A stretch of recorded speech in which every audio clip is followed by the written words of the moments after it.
Documentos oficiais revelam que a relação entre a Latam e a Voepaz vai além de um simples acordo comercial para transferência de voos. A empresa aérea, ou ambas as empresas, possuem um acordo de compartilhamento de rotas, conhecido como Code Share. Para falar sobre a responsabilização da Latam no acidente em Vinhedo, nós convidamos o advogado criminalista internacional, Dr. Eduardo Maurício, a nos explicar sobre essas questões aqui no Jornal da Manhã. Doutor, bem-vindo, bom dia.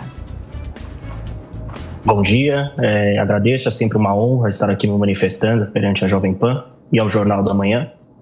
Bom, conforme você mencionou, de fato existe o Code Share, e no qual a Latam colocava à disposição a compra e venda de bilhetes aéreos, de voos, né, por essa rota, pela empresa Voepaz, e pessoas, obviamente, compravam isso mediante a Latam.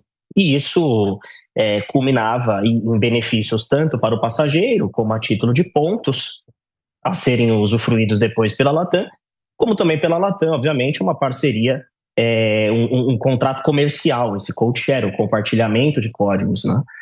E, como tudo no direito, existem dois lados da moeda. Tem um lado da moeda, que são as pessoas, os familiares das vítimas, podem pleitear na justiça um pedido de responsabilização por parte da Latam, primeiro, por ser aí uma suposta devedora solidária, que é tão responsável quanto a Voepaz pela morte e a âmbito indenizatório, e também, obviamente, no Código de Defesa do Consumidor, está previsto aí a responsabilidade objetiva, que independente de dolo ou culpa, a Latam seria aí alvo de uma responsabilização no âmbito de indenização.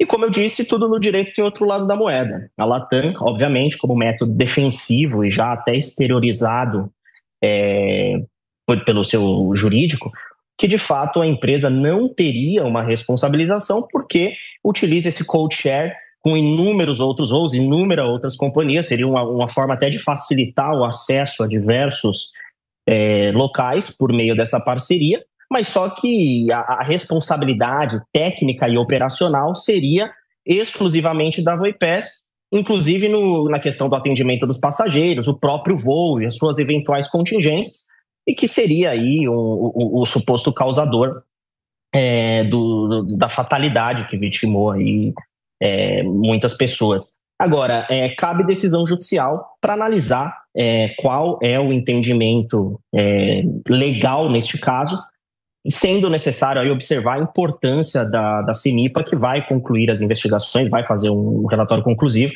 e com certeza isso servirá de prova documental para o juízo competente. As empresas aéreas, quando atuam a partir de code share, ou seja, elas operam juntas, uma rota só, uma vende bilhete para outra, e nós temos inúmeros exemplos de funcionamento assim de empresas aéreas aqui no Brasil. A Gol e a Azul, por exemplo, estão trabalhando assim também, não é? Uma opera a linha da outra, você compra a passagem de uma e não sabe que vai voar no avião da outra. Essa responsabilização, ela se dá também pela manutenção da aeronave, por eventual falha humana? Até onde vai a responsabilidade de uma, começa a responsabilidade de outra, e quando a responsabilidade é compartilhada, Eduardo? De fato, como eu disse, demanda, esse caso específico, é necessário aguardar uma conclusão definitiva do CENIPA, e essa conclusão pericial irá determinar os nortes dos próximos passos, e inclusive uma decisão judicial. Obviamente que você vender ou possibilitar a venda de bilhetes, compra e venda de bilhetes de outra companhia, e essa companhia, por exemplo, é provado processualmente, pericialmente, que essa companhia, por falha exclusiva de manutenção, seria aí um ponto da Latam a utilizar, porque seria uma questão que não teria uma responsabilização por parte da Latam. Porém, a Latam, inclusive, se manifestou e disse que, nesse caso, alertava os consumidores antes da compra, em momento prima, né, o primeiro momento, que de fato esse voo seria realizado por outra companhia aérea. Então, como eu disse, tudo no direito tem dois lados da moeda. Eu entendo que o relatório pericial da CENIPA será conclusivo para estabelecer, de fato, qual é a responsabilização da Latam. Se deve prosperar a responsabilidade objetiva mediante o Código de Defesa do Consumidor, ou existe algum fator legal que exima ela de uma responsabilidade, como, por exemplo, um fator natural ou até mesmo uma responsabilização exclusiva de falta de manutenção por parte da VOIPES. E ressalta um ponto, também cabe-se analisar aí a questão, a competência, a responsabilidade criminal, né? E, obviamente, nesse caso é mais voltada para a VOIPES, se o relatório do CENIPA assim concluir que tem uma responsabilização. E, de outro lado, da esfera civil, é necessária a conclusão do laudo para, então, aguardarmos uma decisão judicial que analise os fatos e as provas documentais. Doutor, não há nada específico em lei que obrigue essas empresas que operem em code share de avisar o consumidor quando vende uma passagem que aquele voo vai ser feito por uma outra companhia? Não é obrigatório isso? Isso tem que ser avisado. De fato, a Latam se manifestou que isso estava sendo cumprido. E, como eu disse, todos os fatores que envolvem esse cenário diante da gravidade deverão ser ponderados pelo juiz do caso. Agora, é óbvio que se consumidores compraram sem ter acesso à informação prévia, é uma situação que, do meu ponto de vista, agrava a possibilidade de responsabilização da Latam. Eu vejo que a responsabilização criminal pode ser exclusivamente da VOIPES, mas a responsabilização civil teremos que analisar no processo, obviamente, terá que ser analisado qual de fato foram as atitudes da Latam para prevenção ou prevenção e não praticar erros, como, por exemplo, possibilitar a venda sem informar o consumidor que seria prestado por uma outra companhia aérea. Mas existem companhias que não prestam essa informação, né? No caso da Latam, eles se posicionaram dizendo que sim, que eles informaram os consumidores.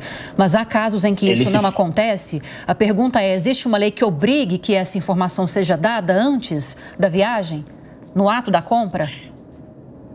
A Latam se manifestou, mas, como eu disse, ela se manifestou. Isso terá que ser provado processualmente, que de fato ela alertou os passageiros antes de realizar a compra, que de fato o voo seria feito por uma outra companhia aérea que não a Latam. E sim, existe uma responsabilização legal e também uma responsabilização no Código de Defesa do Consumidor, que traz aí a responsabilidade objetiva nesse caso. Independente de dolo ou culpa, negligência, imperícia ou imprudência, a empresa tem que ser responsabilizada civilmente. Porém, conforme eu disse e ressalto, tem que ser analisado o processo num todo, no qual o magistrado deverá fundamentar a sua decisão com base num todo e principalmente o relatório do CENIPA. Vilela? Doutor Eduardo, bom dia. Doutor Eduardo, o senhor colocou bem que existem ainda implicações que estão por vir, relatório da CENIPA e tudo mais. Agora, analisando em linhas gerais, uma situação como essa, por exemplo, onde você tem uma empresa diretamente envolvida, que vem eventualmente a assumir a culpa ou que vem a assumir a responsabilidade por quaisquer questionamentos. O fato dessa empresa se assumir, se colocar, trazer para si a responsabilidade, isenta a eventual outra empresa que participou através da venda de passagens de qualquer responsabilização? No caso, se a VOIPES trazer a prova que ela foi responsável por esse fato, obviamente, do ponto de vista técnico-jurídico, ainda cabe o pleito para a Latam ser responsabilizada diante do que eu mencionei agora há pouco. A responsabilidade objetiva, que deve ser analisada, trazendo aí a implicância do Código de Defesa do Consumidor, o que difere da responsabilidade subjetiva, que aí sim deveria se analisar a conduta individualizada civilmente de cada empresa. Mas, nesse caso, prospera uma relação de consumo e a relação de consumo se sobrepõe a diversas outras questões legais. Bom, nós conversamos com o advogado criminalista internacional, doutor Eduardo Maurício, a respeito dessas empresas aéreas que operam em contratos aí de code share. Queria agradecer as informações, doutor. Bem-vindo sempre, viu? Bom trabalho. Muito obrigado. Um cumprimento a todos.